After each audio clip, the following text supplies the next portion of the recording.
بسم اللہ الرحمن الرحیم اللہم صلی علی سیدنا و مولانا محمد وعلی آل سیدنا و مولانا محمد وبارک وسلم وصلو علیہ۔ محترم ناظرین و سامعین، السلام علیکم ورحمۃ اللہ وبرکاتہ۔ اللہ تعالیٰ کی ذات سے امید ہے تمام احباب عافیت سے ہوں گے۔ ہماری دعا ہے اللہ تعالیٰ سب کو اپنے حفظ و امان میں رکھے اور اللہ تعالیٰ دنیا اور آخرت کی خوشیاں نصیب فرمائے۔ محترم سامعین و ناظرین، جادو کے حوالے سے کچھ گزارشات آپ کی خدمت میں عرض کرنی ہیں۔ سب سے پہلی چیز تو یہ یاد رکھیں کہ جادو کی ایک حقیقت ہے اور جادو قرآن و حدیث سے ثابت ہے کہ یہ اثر کرتا ہے، اور جادو کا اثر جسم کے اوپر بھی پڑتا ہے، جادو کا اثر انسان کے معاملات پہ بھی پڑتا ہے، اور جادو کا اثر انسان کے گھریلو معاملات پر بھی پڑتا ہے۔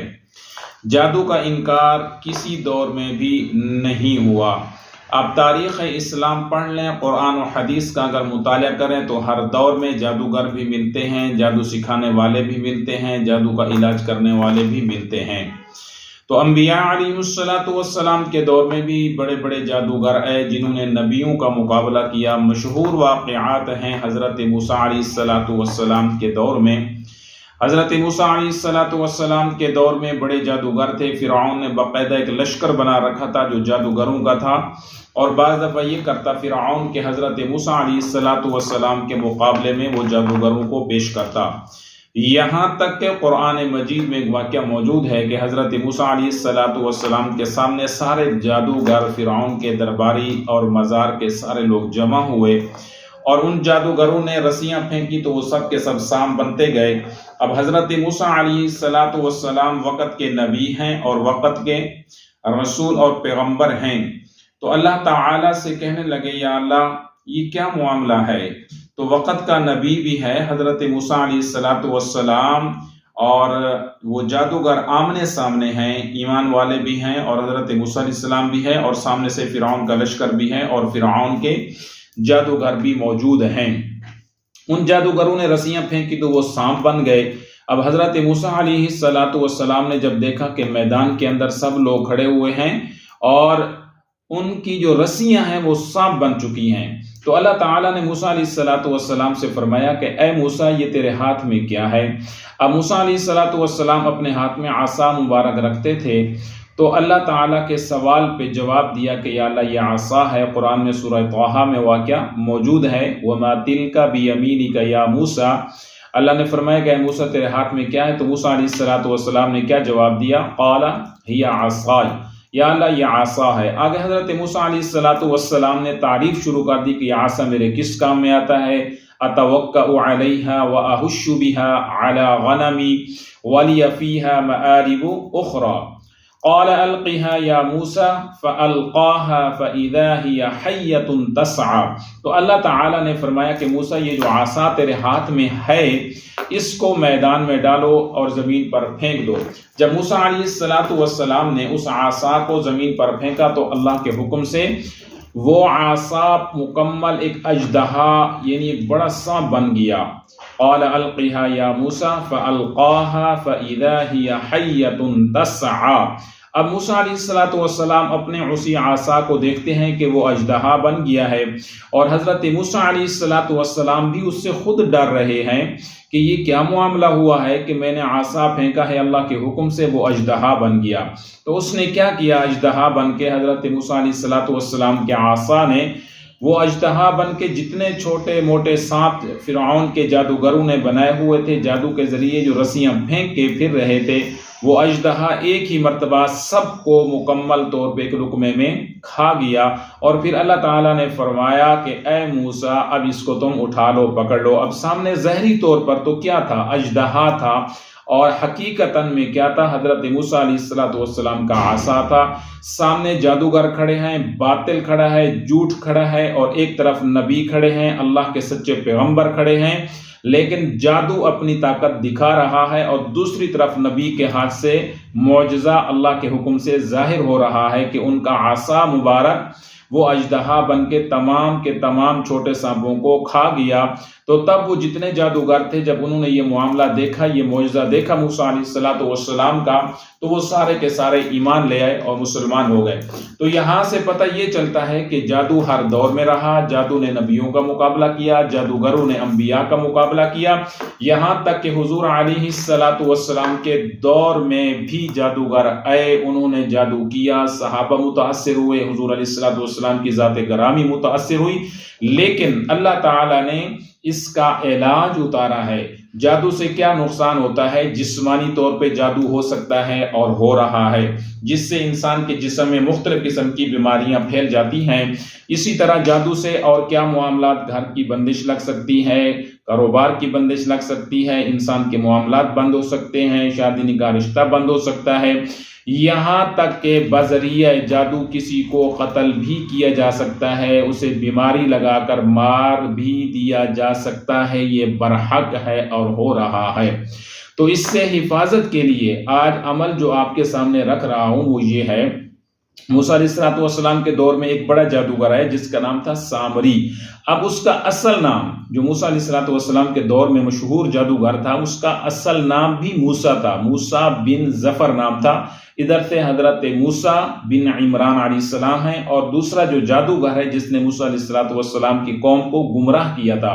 جب موسیٰ علیہ السلام کوہ طور پہ چلے گئے اللہ تعالیٰ کے حکم سے کہ آپ جائیں کوہ طور پہ پہنچیں اور وہاں پر اللہ تعالیٰ آپ کو کتاب عطا فرمائیں گے، تو حضرت موسیٰ علیہ السلام پیچھے قوم کی ہدایت و رہنمائی کے لیے اور قوم کے لیے اپنے بھائی حضرت ہارون کو چھوڑ کر گئے۔ تو حضرت ہارون علیہ السلام اس قوم میں رہے۔ تب وہ جو سامری جادوگر تھا اس نے اپنا ایک کرشمہ دکھایا، بذریعہ جادو ایک کام کیا کہ اس نے زیورات جو وہاں موجود تھے، کہیں کسی جگہ دفن تھے سونے کے، ان کو جمع کر کے ان کو پگھلا کر ایک سونے کا بچڑا، یعنی گائے کا ایک بچڑا بنایا اور اسے قوم کے سامنے لا کر رکھ دیا۔ اب اس کے اندر سے جب ہوا گزرتی یا اس طرح کا کچھ وہ کرتا تو اس میں سے بچڑے کی آواز آتی۔ اب وہ قوم ساری کی ساری، حضرت موسیٰ علیہ السلام چونکہ کوہ طور پہ بیٹھے ہوئے ہیں، حضرت ہارون علیہ السلام پیچھے ہیں، تو وہ قوم ساری کی ساری اسے سجدہ کرنے لگ گئی۔ اس نے ان کو خدا مانا، سامری نے جو بنایا تھا بچڑا خدا ماننا شروع کر دیا۔ تو حضرت موسیٰ علیہ السلام کو اللہ تعالیٰ نے وہاں پہ بتلا دیا کہ قوم کا یہ حال ہو چکا ہے اور سامری نے یہ کارنامہ انجام دیا ہے۔ اب وہ لوگ اس کی پوجا کر رہے ہیں، سجدے کر رہے ہیں اور اسے اپنا خدا بنا لیا ہے۔ اور سامری نے کہا کہ اصل میں تو تمہارا خدا معبود یہ ہے، موسیٰ علیہ السلام تو راستہ بھٹکے ہوئے ہیں۔ تو بات کہنے کا مقصد یہ ہے کہ جادو نے نبیوں کا مقابلہ کیا ہے، جادو نے انبیاء علیہ السلام کا مقابلہ کیا ہے، جادو نے ٹکر لی ہے انبیاء سے، نبیوں سے، وقت کے وہ نبی کے جن پہ وحی اتر رہی تھی۔ تو اللہ تعالیٰ نے حضرت موسیٰ علیہ السلام کو سب بتا دیا کہ اس نے اس طرح معاملہ کیا ہے، یہ سامری جادوگر ہے، اس کا نام بھی موسیٰ بن ظفر تھا، اور ادھر حضرت موسیٰ علیہ السلام کا نام بھی حضرت موسیٰ بن عمران علیہ السلام ہے۔ تو وہ بھی ایک جادوگر تھا۔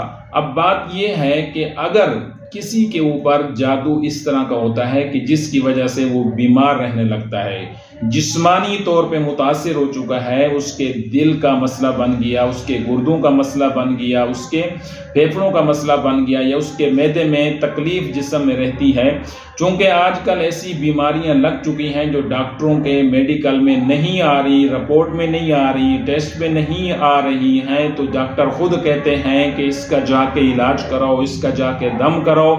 جب دم اور علاج اور روحانیت میں دیکھا جاتا ہے تو سمجھ میں آتا ہے کہ اس شخص کے اوپر جادو ہے، اس مریض کے اوپر کوئی عمل ہوا ہے، اس کا کوئی پتلا بنا کے عمل کیا گیا ہے، اس میں سوئیاں چبھائی گئی ہیں۔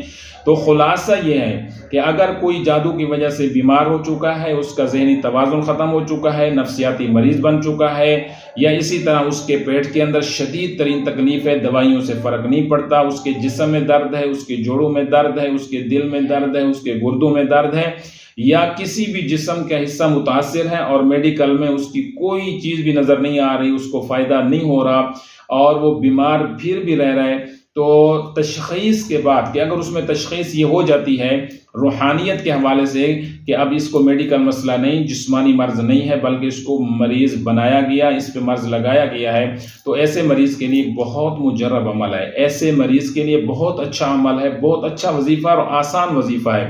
وہ گھر والے ایسے اپنے مریض کے لیے یہ عمل کر سکتے ہیں، وہ گھر والے اپنے مریض کو اس عمل کے ذریعے سے ٹھیک انشاءاللہ کر سکتے ہیں، کیونکہ جادو میں نے آپ کے سامنے عرض کی حقیقت ہے، جادو نے انبیاء کا مقابلہ کیا ہے، جادو نے نبیوں کا مقابلہ کیا ہے، تو اس کو آپ نے چھوٹی چیز نہیں سمجھنا، یہ بہت بڑی چیز ہے۔ اس طرح اگر کوئی آپ کا مریض ہے گھر کے اندر کہ جس کے اوپر کچھ بھی اثر نہیں کر رہا، تو آپ نے کرنا کیا ہے، آپ نے ایک مٹی کا پیالہ پانی جس میں پیتے ہیں، ایک مٹی کا پیالہ لیں یا مٹی کا جگ لیں یا مٹی کا کولر لیں، اس کے اوپر ایک عمل ہے وہ آپ کر لیں اور وہ اس مریض کو استعمال کروانا ہے، مسلسل وہ پانی 7 دن تک اس کو پلائیں، ہر 1 گھنٹے کے بعد 1 گلاس اس کو پانی وہ پلا دیں۔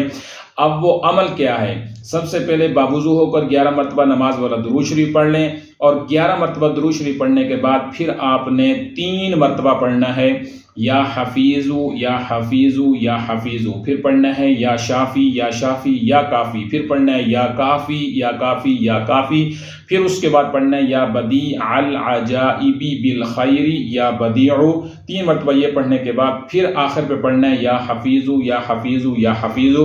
یہ اپنی سکرین کے اوپر یہ وظیفہ دیکھ سکتے ہیں۔ اس کا طریقہ یہی ہے کہ باوضو ہو کر 11 مرتبہ درود شریف نماز والا پڑھ لیں، اس کے درمیان میں یہ دعا پڑھیں، یہ وظیفہ پڑھیں، پھر آخر پہ 11 مرتبہ نماز والا درود شریف پڑھنے کے بعد اس پانی کے اوپر جو آپ نے سامنے رکھا ہے، مٹی کے برتن کے اندر مٹی کا پیالہ ہو یا مٹی کا کولر ہو یا مٹی کا جگ لے لیں، اس کے اوپر دم کر کے 3-4 پھونکے مار کے اس پانی کو حفاظت کے ساتھ رکھ دیں، اوپر صاف کپڑا ڈال دیں یا اس کا ڈھکن لے کر وہ رکھ دیں۔ اب کرنا کیا ہے کہ یہ پانی مسلسل ہر 1 گھنٹے کے بعد 1 گلاس یا 1 پیالہ پانی کا اس مریض کو پلائیں اور اسے کہیں بسم اللہ الرحمن الرحیم پڑھ کے اس کو 3 سانس میں پانی کو استعمال کرے۔